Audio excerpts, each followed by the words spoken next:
चलो जो रिकॉर्ड हो जाएगा वो अच्छी बात है, जो नहीं हुआ वो भी अच्छी बात है। हाँ जी, फिर कहता हूँ प्यारे बच्चों, मुझे पूरा भरोसा है आप मेरी बात गौर से सुन रहे हैं तो समझ रहे हैं। डिबेंचर का इंटरेस्ट कभी कभी ऐसा होता है अकाउंटिंग ईयर एंड हो रहा है और डिबेंचर की अमाउंट भी हम पे ड्यू हो रही है। कभी ऐसा नहीं होता प्रैक्टिकल लाइफ में कि जिस दिन हम पर वो ड्यू हो रहा है हम उसी दिन पे कर दें। सर अगर उसी दिन पे कर दें तो क्या मसला है? तो कोई मसला नहीं है, यहां पर इंटरेस्ट पेबल के बजाय डायरेक्ट कैश या बैंक आ जाएगा। लेकिन प्रैक्टिकली ऐसा नहीं होता, मैं आपसे अर्ज कर रहा हूं। फिर क्या होता है सर? हम पहले एंट्री बनाते हैं इंटरेस्ट एक्सपेंस डेबिट और इंटरेस्ट पेबल क्रेडिट, और फिर 2 4 5 6 8 10 15 दिन में जितने दिनों में हम इंटरेस्ट अदा करते हैं, जब अदा करते हैं हम एंट्री बना देते हैं इंटरेस्ट पेबल डेबिट कैश या बैंक क्रेडिट। अब मैं यहाँ पे जुमला क्या कह रहा हूं उसको समझने की कोशिश कर लें, समझ गए तो ठीक, और नहीं समझे तो मुझे टेंशन इसलिए नहीं है कि मैं आपको एडवांस तैयार कर रहा हूं फाइनेंशियल स्टेटमेंट में एडजस्टमेंट के लिए। यहां पे ऐसा कुछ नहीं है, लेकिन आपको भी अंदाजा है तकरीबन दूसरा साल है पढ़ते हुए कि मैं चीजों को पढ़ाते हुए थोड़ा सा आगे के सवाल के लिए प्रिपेयर करने की कोशिश करता हूं आपको। तो बात ये कि अगर मैंने जुलाई के महीने में डिबेंचर इशू किए तो दिसंबर 31 को कितने मंथ्स का डिबेंचर का इंटरेस्ट पे करना वाजिब हो जाएगा? तो 6 मंथ का इंटरेस्ट हम रिकॉर्ड कर लेंगे। एंट्री बनेगी इंटरेस्ट एक्सपेंस डेबिट और इंटरेस्ट पेबल। आपको यहाँ एंट्री बनी हुई नजर आ रही है, interest expense debit interest payable credit. Sir ये क्या लिखा है? Income tax on debenture account. Interest की अमाउंट पर, इंटरेस्ट की अमाउंट पर चाहे वो बैंक दे रहा हो चाहे वो कोई कंपनी दे रही हो, और इंटरेस्ट तो इंटरेस्ट, चले इंटरेस्ट तो आप कह रहे हैं कि इस पे तो होता ही है। कंपनी जब अपने मालिकान को डिविडेंड भी देती है ना, जुमला सुन रहे हैं उम्मीद करता हूं, कंपनी जब अपने मालिकान को क्या देती है? डिविडेंड। कंपनी उस पर भी इनकम टैक्स डिडक्ट करके आपको देती है। समझाने के लिए कह रहा हूं, मिसाल के तौर पे आपको अगर 10 रुपए कंपनी ने डिविडेंड अनाउंस किया आपके लिए टोटल, तो कंपनी 10 रुपए में से आपको भेजेगी 9 रुपए, 1 रुपए टैक्स काट लेगी। ये मैंने समझाने के लिए बोला, ये रेट वेट नहीं बता रहा मैं आपको, परसेंटेज नहीं बता रहा, क्योंकि रेट बताने लगूंगा तो फिर आप बोलेंगे फाइलर और नॉन फाइलर में क्या फर्क है, तो फिर बात अलग तरफ चली जाएगी ना। फाइलर नॉन फाइलर आपका हिस्सा ही नहीं है। बस यूं समझ लें, इतना समझ लें कि फाइलर होंगे तो उससे 1 रुपए टैक्स काटेंगे, नॉन फाइलर होगा तो उससे 1.5 रुपए, 2 रुपए, 2.5 रुपए, 3 रुपए। क्योंकि आप ये ना समझने लग जाए कि फाइलर से 1 लेते हैं तो नॉन फाइलर से 2, इसका मतलब है डबल, ऐसा भी कोई कहानी नहीं है। हर रेट डिफाइन है लॉ में, इनकम टैक्स लॉ में सारी चीजें डिफाइन है और उसके मुताबिक ये टैक्स डिडक्ट होता है। तो जब, हाँ बस ये जुमला कंप्लीट कर लूं, जब इंटरेस्ट ड्यू हो जाता है तो कंपनी कहती है हमारा 5 लाख रुपए का इंटरेस्ट का खर्चा हुआ, इसमें से 4.5 लाख रुपए अदा करने हैं और 50,000 रुपए डिडक्ट करके हम इनकम टैक्स के इदारे को अदा करेंगे। तो इसका नाम होता है इनकम टैक्स पेबल। इसका नाम क्या होता है? Income tax. ये कंपनी की आमदनी पे लगने वाला टैक्स नहीं है, बल्कि लॉ ने कंपनी को पाबंद किया कि जब आप लोगों को इंटरेस्ट की पेमेंट करेंगे तो आप उसमें से इनकम टैक्स डिडक्ट करेंगे और वो स्टेट बैंक ऑफ पाकिस्तान या नेशनल बैंक ऑफ पाकिस्तान के पास जमा करवाएंगे। इसी तरह डिविडेंड पे भी यही काम होता है। बैंक में आप पैसे रखवाएं, उस पर आपको इंटरेस्ट मिलेगा, उसमें से भी जो है इनकम टैक्स काट के डिडक्ट करके आपको बैंक वाले पैसे अदा करेंगे। और इसी तरह आपके पास, आप सबके पास मोबाइल फोन है, मोबाइल फोन में इनकम टैक्स डिडक्ट होता है अगर आपको पता हो, और अगर किसी को चेक करना हो तो वो बाकायदा या तो उनके आउटलेट, सर्विस आउटलेट पे जाए, अपना CNIC दिखाए, अपना नंबर बताए, वो आपको आपका टैक्स सर्टिफिकेट दे देंगे कि पूरे साल में कितना टैक्स डिडक्ट हुआ आपका। सही। और अगर आप यूफोन इस्तेमाल करते हैं तो यूफोन तो आप, क्योंकि यूफोन मेरे पास हो तो मैं उसके लिहाज से बता सकता हूँ, यूफोन की तो आप वेबसाइट पे जाएं डायरेक्ट और वहां से आप अपना नंबर से लॉगिन करें और आप डायरेक्ट वहां से टैक्स सर्टिफिकेट निकाल सकते हैं। उसमें आपको पता चल जाएगा कि जुलाई 2019 से जून 30 2020 तक पूरे एक साल का टैक्स कब कब कितना कितना डिडक्ट हुआ। जी हरीम।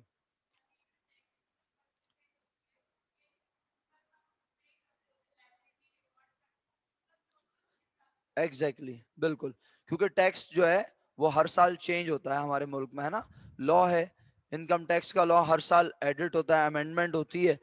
मुल्क में जितने रेवेन्यूज की जरूरत होती है उस हिसाब से बजट बनाया जाता है और उसी हिसाब से आवाम पे टैक्स लगाए जाते हैं, महंगाई उसी हिसाब से होती है। नहीं नहीं, जिस वक्त आप रिकॉर्ड करते हैं ना इंटरेस्ट को, अब आप उसके 15 से 20 दिन में उसे पे भी करेंगे, और आप आवाम के पैसे इंटरेस्ट बाद में पे करें।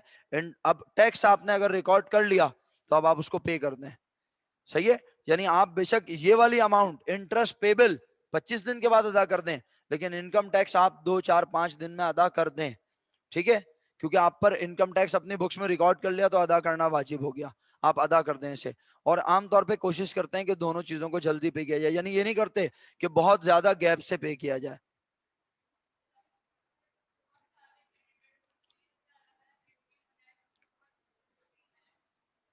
जी, लिस्ट बनती है, अलग से रजिस्टर मेंटेन होता है, और उसमें पता होता है किस शख्स के पास कितने डिबेंचर हैं और उसका कितना इंटरेस्ट का चेक बन के जाएगा अलग से। ओके, जी सर बोले।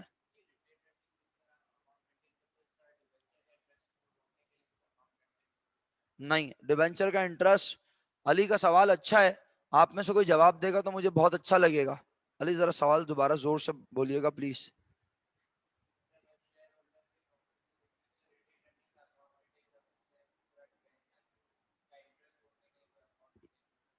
सवाल का जवाब दें, अगर आप पढ़े लिखे हैं सब लोग।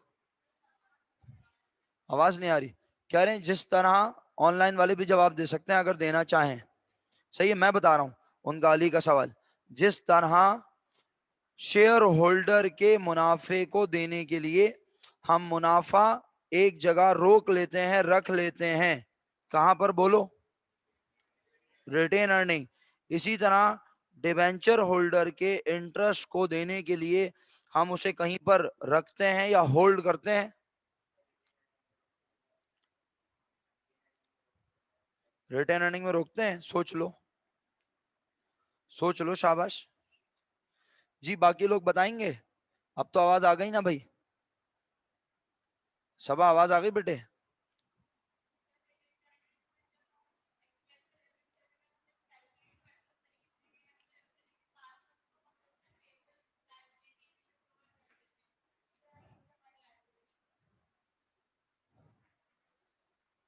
मुझे ऐसा लग रहा है कि आप सही जवाब दे रही हैं, लेकिन थोड़ा सा आगे पीछे हो रही हैं। मैं कहता हूं अगर आपको लगे कि कुछ गलती है तो करेक्ट कर लीजिएगा, वरना मुझे बताइएगा कि समझ नहीं आ रहा। बताने की कोशिश बहुत अच्छी की है, बहुत क्लोज बताया उन्होंने, लेकिन शायद वो उस तरह से जुमला अदा नहीं कर सकी। देखो बात यह है, गौर से सुनना अली भाई और बाकी सब भी।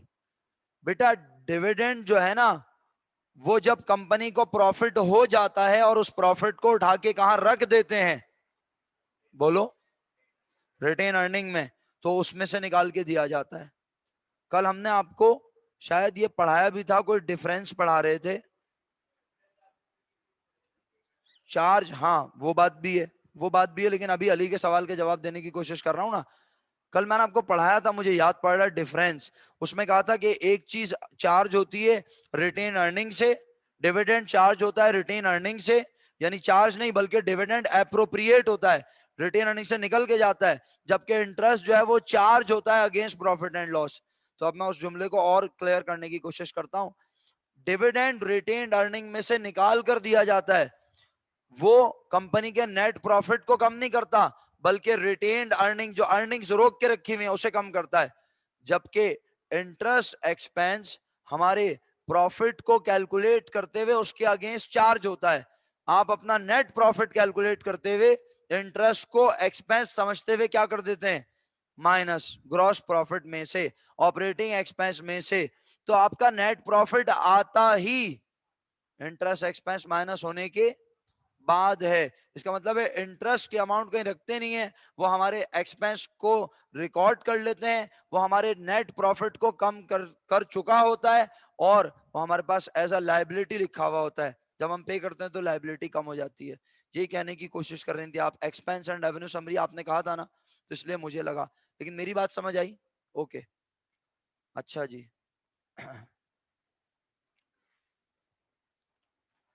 एक काम आपको दे दूं छोटा सा, फिर मैं अटेंडेंस मार्क करता हूँ। ये दोनों एंट्री समझ आ रही हैं? इंटरेस्ट एक्सपेंस रिकॉर्ड हुआ और इंटरेस्ट एक्सपेंस को पे कर दिया। जब पे किया तो लायबिलिटी हो गई कम, टैक्स भी अदा कर दिया और कैश भी अदा कर दिया।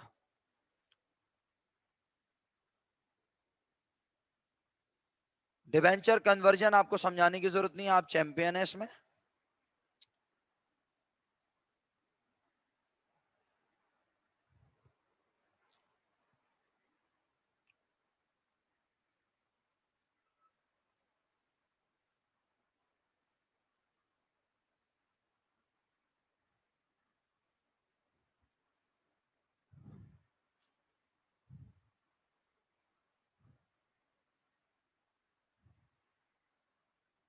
प्रॉब्लम 11, एंट्री बनाई ये वाली, शाबाश, खुद अपनी नोटबुक में।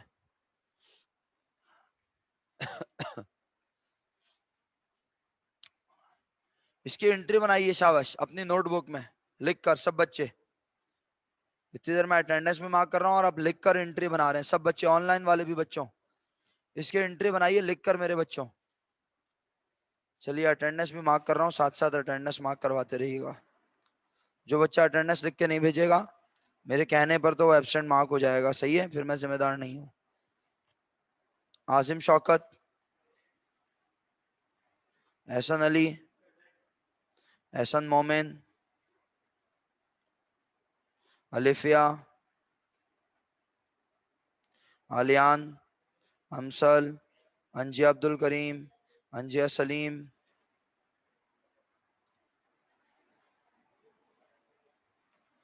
अनमोल, अरीबा, अशकान, अस्मा, बनीन,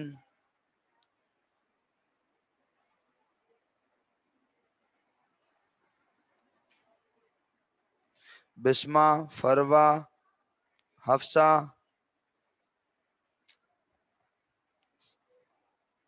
हानिया, हरीम, हर्षा,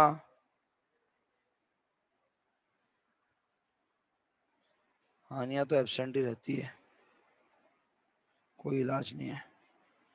हसन अहमद जाहिद, हसनैन करीम, हसन, हुसैन रजा काजमी,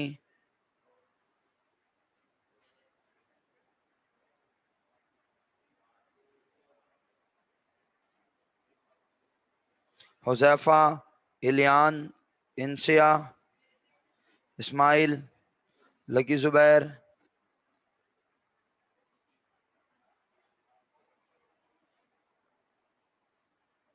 लकी जुबैर नहीं है क्लास में? ओके बच्चों, एंट्री बना ली? खुद बनानी है मेरा बच्चा, खुद, डिस्कस थोड़ी करना है।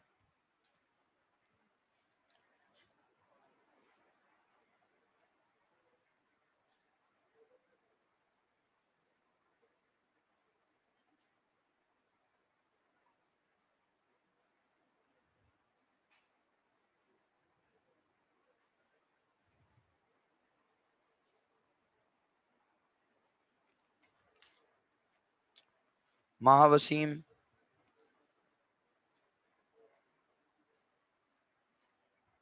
मरियम मंसूर, मासूमा, मिदत,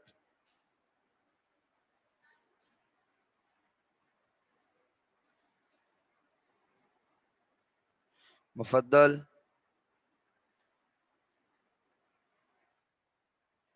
मुफद्दल हर एक दिन बाद 2 दिन की छुट्टी होती है बेटा आपकी, बहुत गलत कर रहे हैं आप। मोहम्मद आजिम खान, आजिम कितने दिनों की छुट्टियों के बाद आए हो भाई? 1 2 3 4 5 6, पिछले महीने में पता नहीं कितनी छुट्टियां हैं तुम्हारी, अच्छी खासी छुट्टियां हैं बेटा। पेरेंट्स को बुलाया नहीं तुम्हारे अभी तक? आजिम तुम तो अच्छे खासे पढ़ने वाले बच्चे थे बेटा, ये कोई मौजजा हो गया क्या अचानक? तुम्हारा दिमागी तवाजुन खो गया है।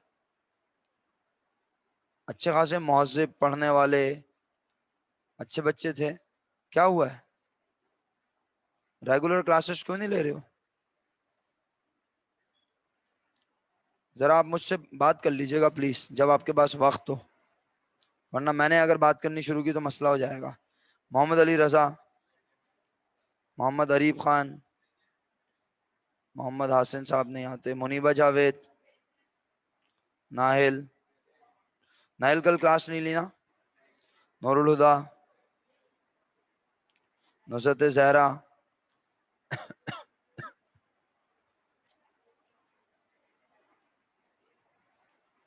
राफे, रामीन,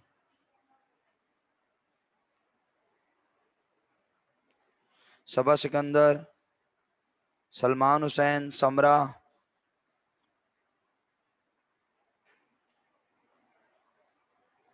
सारिया, शफात, शामीन,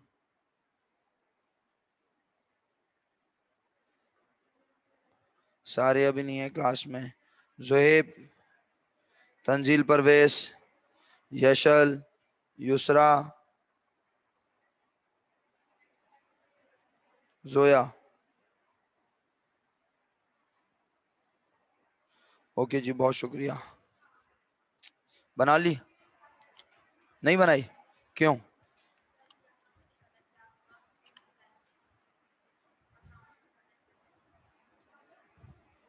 मतलब अब आप लोग अंदाजा लगाएं, आप लोग डिवेंचर में चैंपियन चैंपियन फील कर रहे थे, अचानक क्या हो गया?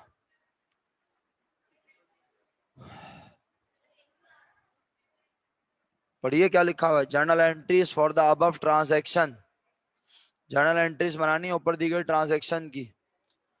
Z Limited purchased asset of rupees 8,75,000 and took over liabilities of rupees 75,000। Z limited ने एसेट खरीदे 8,75,000 के और जिम्मेदारियां कबूल की कितने की? और बदले में 8,25,000 रुपए देने का वादा किया bye issuing 7% debenture of ₹100 each at premium of rupees नहीं, एट प्रीमियम ऑफ 10%। तो पहले तो मुझे ये बताएं कि आपको मालूम क्या करने की जरूरत है? नंबर ऑफ डिवेंचर्स मालूम किया आपने, और नंबर ऑफ डिवेंचर मालूम करने के लिए आपको एक डिवेंचर की मार्केट वैल्यू पता होनी। क्या डिवेंचर की मार्केट वैल्यू क्या बन रही है? 110 रुपए। और कितने रुपए देने का वादा किया आपने? 8,25,000।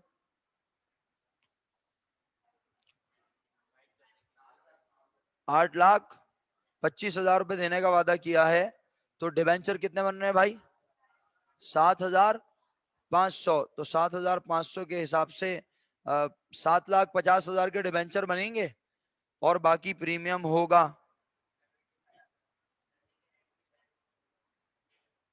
अभी चेक कर लेते हैं एंट्री, अगर बैलेंस नहीं हो रही। क्यों नहीं हो रही जी? लाइबिलिटी को कैसे लिखते हैं? हाँ मेरा बेटा, जो लाइबिलिटी आज तक हमारी नहीं थी वो लाइबिलिटी हम एक्सेप्ट कर रहे हैं। तो लाइबिलिटी किसी और की थी, एसेट भी तो किसी, आज वो हमारा हुआ तो हमारे एसेट में हुआ। इसी तरह जो किसी की लाइबिलिटी थी हमने कहा वो हम अदा करेंगे तो हमारी लाइबिलिटी में हुआ, लाइबिलिटी क्रेडिट हो जाएगी। मेरा ख्याल है तुम हरीम उस क्वेश्चन में नहीं थी जिसमें मैंने फ्राइडे को ऑफ किया ना। तो फ्राइडे को मैंने रनिंग बिजनेस को टेक ओवर करना सिखाया था, उसमें लाइबिलिटी क्रेडिट हुई थी मेरा बेटा।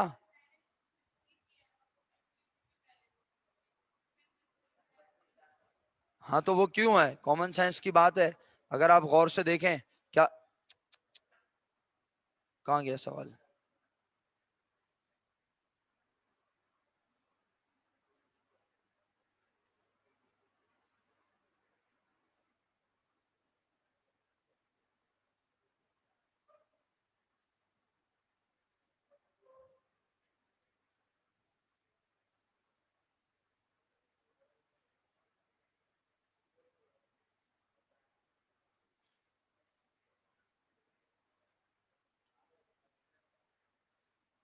अगर आप गौर से देखें तो बेटा कितने रुपए के एसेट खरीदे हैं बताओ, और लाइबिलिटी कितने की कबूल कर रहे हो?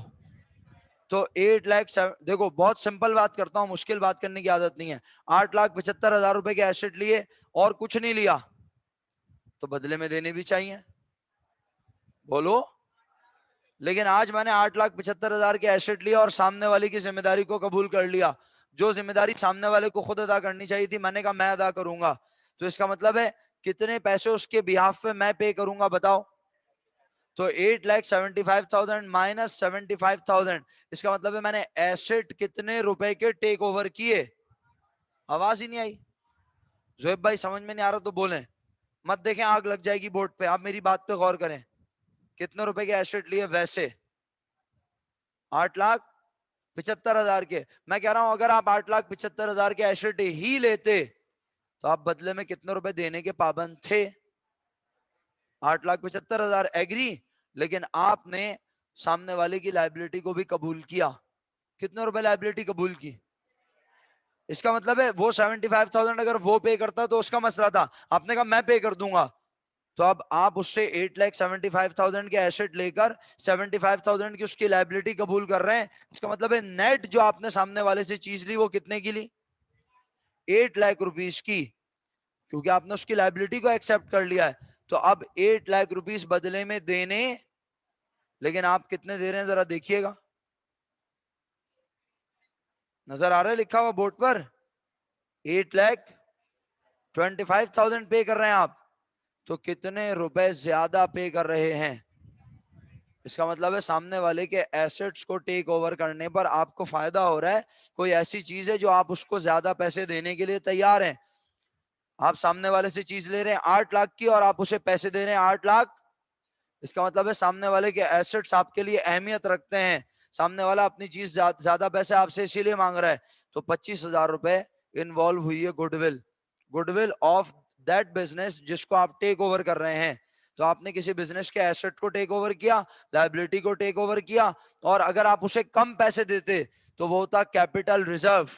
लेकिन अभी हमने कैपिटल रिजर्व पढ़ा नहीं है, बस कुछ ही दिनों में, कल ही पढ़ेंगे इंशाल्लाह कैपिटल रिजर्व, लेकिन अभी वो इन्वॉल्व भी नहीं हुआ। हाँ, आप अगर सुनना चाहते हैं, आप अगर याद रखना चाहते हैं तो मैं हाजिर हूं और मैं बता भी रहा हूं। जब हम,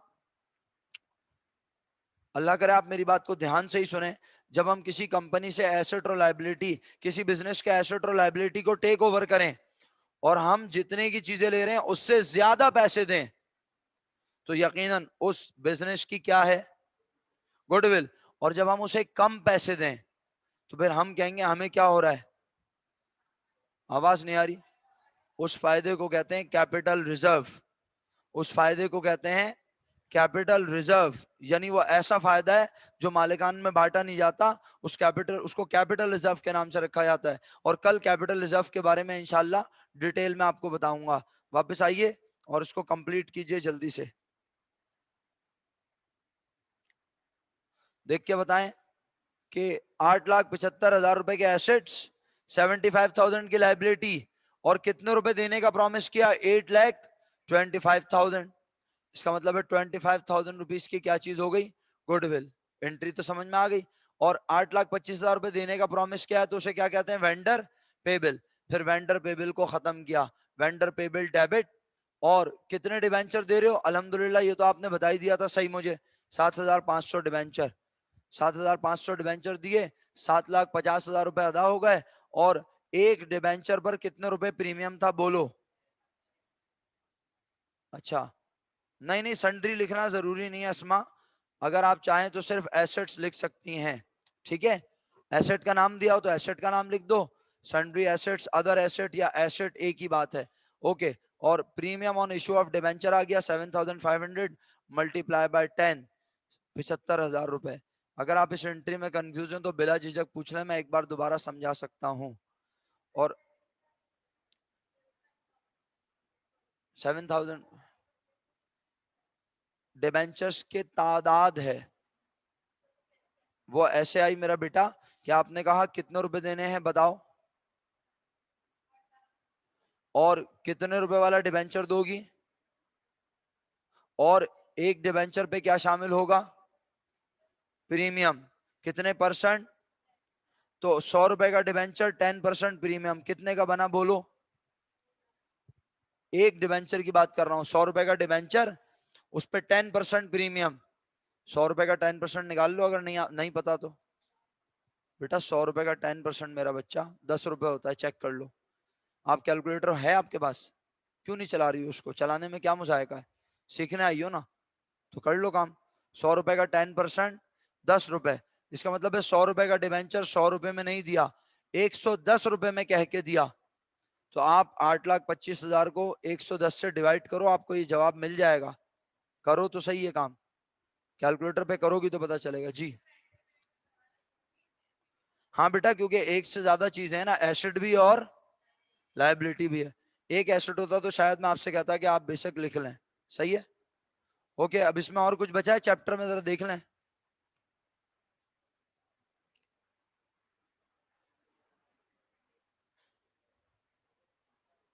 नहीं, अल्हम्दुलिल्लाह मैं आपको हर तरह के सवाल करवा चुका हूं।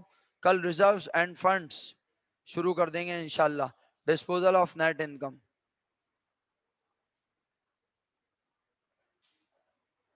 बेटा अगर थ्योरी से बचना चाहते हो, अगर थ्योरी से बचना चाहते हो थोड़ा बहुत, ज्यादा तो बच नहीं सकते, मेरी आदत है बोलने की, क्या करूं, तबीयत खराब होगी फिर भी बोलूंगा। तो जो अगला चैप्टर है, पेज नंबर बताओ रिजर्व्स का। अगला चैप्टर रिजर्व्स का पेज नंबर बताओ। और खुदा का वास्ता आप लोग घर जाके सवाल लिख के सॉल्व नहीं कर सकते ना, सवाल पढ़ के गो थ्रू कर लो मेरा बेटा, कि आप उसे करने के काबिल हो या नहीं।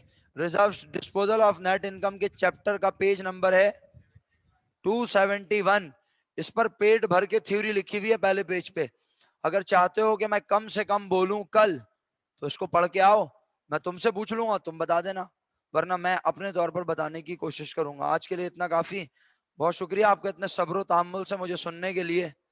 खुश रहिए। अल्लाह हाफिज। अब आप बातें भी कर सकते हैं। अल्लाह हाफिज बच्चों।